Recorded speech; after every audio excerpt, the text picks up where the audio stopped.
Good afternoon, this is Batakel. Guys, ako na itong namaligya og bingka sa downtown Davao City, guys. 2 years na niyagi. At the same time, nag-vlog po ko, guys, para punta, kung musikat ko sa vlogging, mutabang ko sa mga pobre. Nako example na, guys, itong niyaging December, New Year's Day.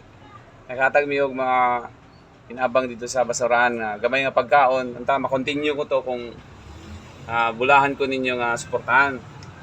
Share ko niyo, guys, subscribe ko niyo, guys. Tabi na sa akong YouTube channel, guys, ha. Medyo wala palibot, guys, ha. Kampat na palibot. Pasagdi ng palibot, guys, ha. Ay po hindi na istorya ko sa inyo, guys. Nga namin kasimple diri karon. 1992, guys, isa ko as chairman hangtod 1997. Every year na ako'y semi-commercial nga games. Kada tuig, guys, from August to December. Kasi December ang aming araw dito sa Barangay Talandang. Kaya every year ko yan na organize. Dami talagang contestant ko, guys. Semi-commercial talaga, ha. Meron din pang bata, yung mga SK, midget, junior, GBs. Sinasabay-sabay ko yan, guys. Pero iba din yung semi-commercial. Kasi parang NBA na yun, eh. Kasi, sa totoo lang, guys, addict ako sa NBA. Katunayan, yung mga fans ko sa NBA sa Kalinan, kilala nila ako. Ito yan, guys, oh. Yan. Di ba NBA games yan, guys? Walang araw hindi ako nanonood ng NBA kahit walang season, ha. Ayun, bakasyon mga ngayon, pero hapit na ang kanilang regular season ulit sa Oktubre, isang buwan na lang. Guys, since nawala ako sa 1997, guys, sa ski chairman ko, hanggang ngayon 2024, never naulit-uli yun, guys. Wala talagang nagpa-liga ng semi-commercial dito sa aming barangay. Meron man na liga, yung fiesta lang, 1 week celebration lang. Unlike sa akin, from August to December, every day, lahat na division, inorganize ko yan. Kasabay ko si Konsyal Utoy Buenafi, yan, katabi sa mga elementary school na bahay. Nagagandahan ako sa kanya, guys, kasi ang hilig din niya yung mga search, lalo na sa mga LGBT nga community. Ang bibo-bibo talaga, guys. Ayan ang idol ko, guys, oh. Dark Novetzky. And guys, since noon wala na ulitan ang paliga dito. Alam nyo ba, guys, na gaano ka importante yung mga paliga sa barangay kahit saan.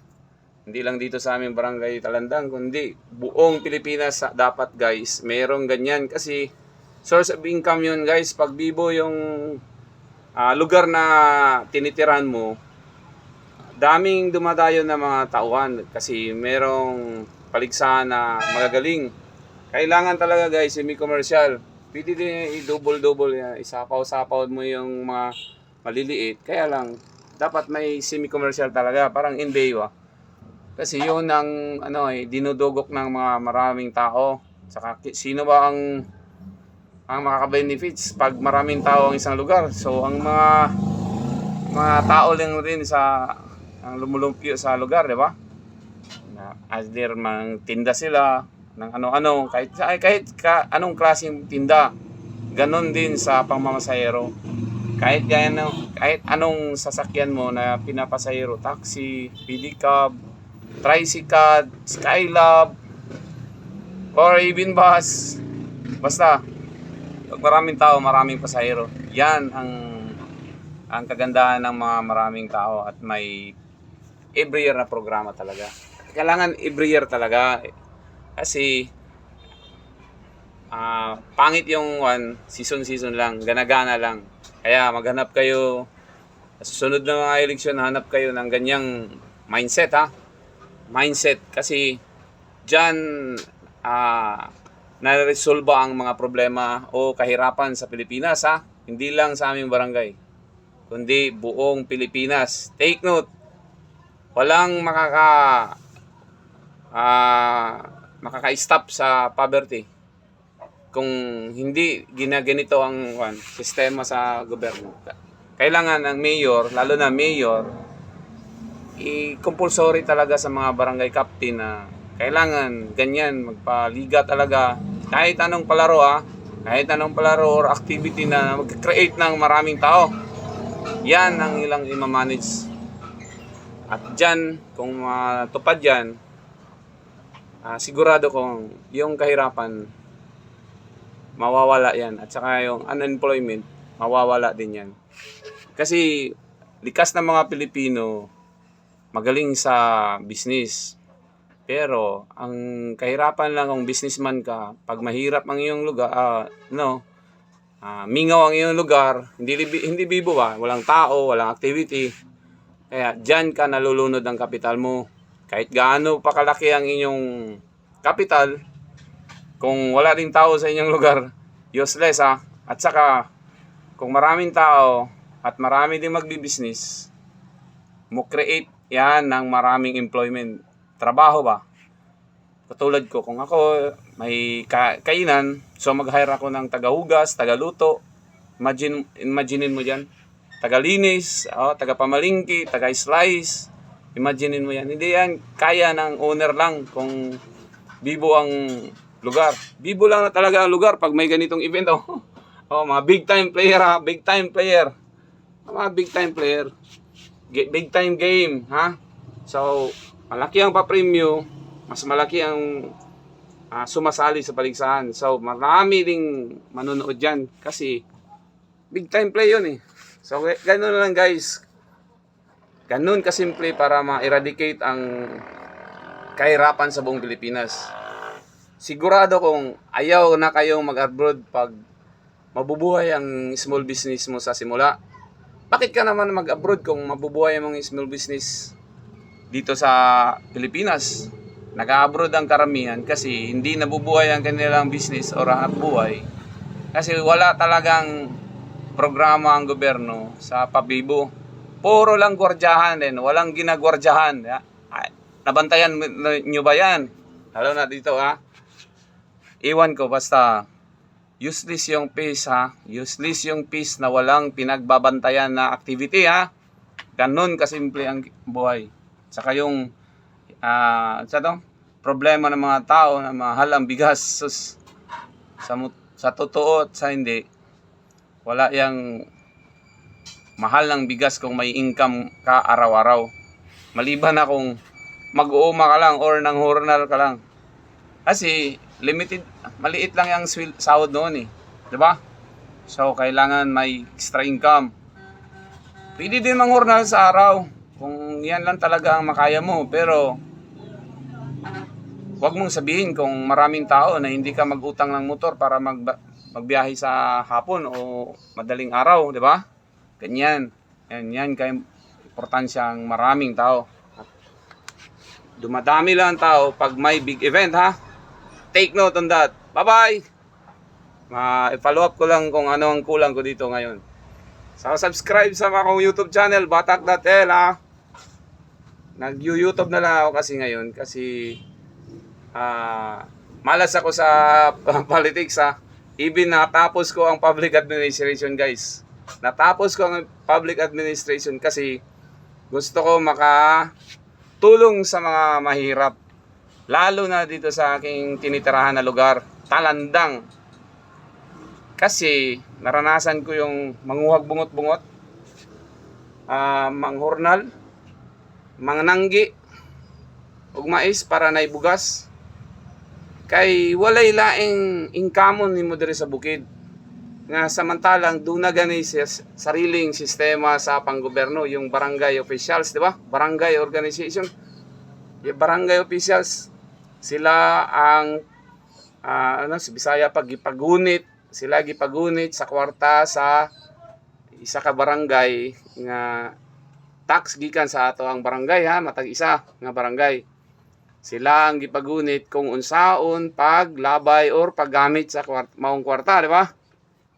Kung magamit na nimo sa pa-premyo guys, sigurado kung dodoble ang tax sa isang barangay Dudoble ang isang tax sa barangay kasi pag maraming tao, maraming magtitinda, investors na dumadayo dito sa isang lugar na may mga paligang o palarong big time. Ayun ha, maraming magtukod na ang business.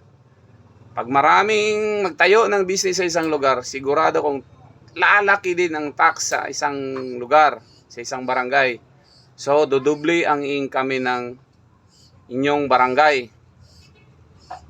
Oh, take note ha, kung buong Pilipinas ito magagawa or buong syudad ito magagawa, walang mahirap na kapitbahay ninyo.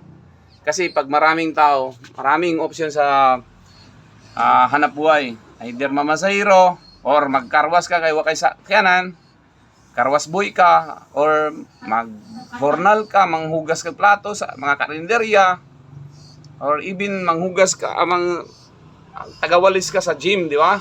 Ayan, amaligya ka, popcorn sa gym, mani sa gym. Take note that, ha? Oh, kahit anong klaseng business, pag maraming tao, i-income yan lahat. At pag maraming investor, lumalaki ang tax sa isang lugar o barangay. Lalo pat pag sa susunod na taon sa iyong liga, palakihin mo pa ang pa-premium noon. Every year, palaki ng palaki. Take note, dadami yung mga investor o businessman na pupunta sa inyo, barangay. Yan guys, sigurado ko, i-try ninyo yan. Hindi yan nagawa dito sa Talandang. Kasi 1997 na ako nawala dito sa SK, hindi pa naulitan ng semi-commercial na liga hanggang ngayon. Samantalang yung mga barangay opisyalis na kapalit ko noon, na sila ang palaging panalo hanggang ngayon, hindi nakagawa ng ganong liga ha. Take note, hindi nakagawa ng ganong liga na semi-commercial league. Ako lang. 50 years old na ako ngayon. Last ko nagawa 1997 is ako doon 24 years old. Oh, take note. No, dili 24, hindi. 2000 na ako ng 24. And 1997, 22 years old yata ako ngayon. Oh, 22. Minus 2000 then minus 3. 21 years old. 21 years old. 1997. Up to karon wala ha. 21 years old, 50 ako ngayon. Ilang taon na hindi nakaganon. Oh, take note that 29 years, wala ganoon na liga, ha? Kasabay kami nawala ni Utoy Binapi, yung anak ng maestro namin na gilid ang bahay nila sa elementary sa Talandang. Take note, pag walang tao, walang income, mahirap ang isang lugar o lahat na tao na nakatira doon. Magulat ra mo sa 4 piece a month, 3,000, ibutang na to, 3,000 a month. Hoy guys, sa totoo lang, yung 3,000 na one day lang na kikitain namin minsan yan, ha? Take note, hindi ako nagbibiro, one day ko lang kikitain yan pag siniseryoso ko ang aking oras sa mga maraming taong lugar. Hindi ako nagbibiro, hindi din ako nang hambog, ha? Ganon kasarap pag maraming tao ang lugar. Mabubuhay ka lahat. Kahit anong profesyon mo. Yung mga sastre, hindi na yan nabuhay ngayon. Kasi, wala nang paligay, wala nang magpatahi. Yung sastre, sigurado ko, mabubuhay yan ulit pag may malalaking games, ha? Kahit mga babae, kahit anong games, magpagawa yan ng uniforme. Samantalang, kung walang liga, wala na yung mga sastre. Dead na yan lang profesyon na yan. Okay na karamihan ngayon pag walang paliga, di ba? Bye-bye, si Kari Yan si Kari kung gaano kagaling mag-shot si Kari. Okay. Ganyan ako addict sa basketball guys ha. Sa sports ha, lahat na sports, lalo na sa basketball. Okay, bye-bye. I hope makuan ko ninyo guys, masabdan ko ninyo. Skari na lang inyong tanawa, okay? Pangit kay ko. Bye-bye. Goodbye, Batakel. Yan mga Warriors dati oh. Bata pa si Curry. Curry, first niya na year sa Golden State.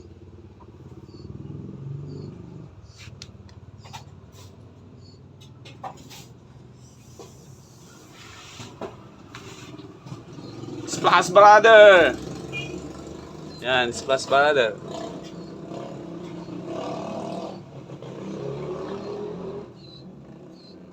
Tingnan niyo lang, pinaka-example sa aking sinasabi, yung NBA. Ang tagal-tagal na nag-harvest ang NBA ng malalaking pera, hakot sa malalaking pera. Kasi ganun ka-importansya ang maraming tao at big games, ha? Bye-bye! Mataga kang plato, nangugas akong asawa. Okay, bye! Until next time! May kasunod pa niyan. Naglibog lang kung anong sabihin. Bye-bye!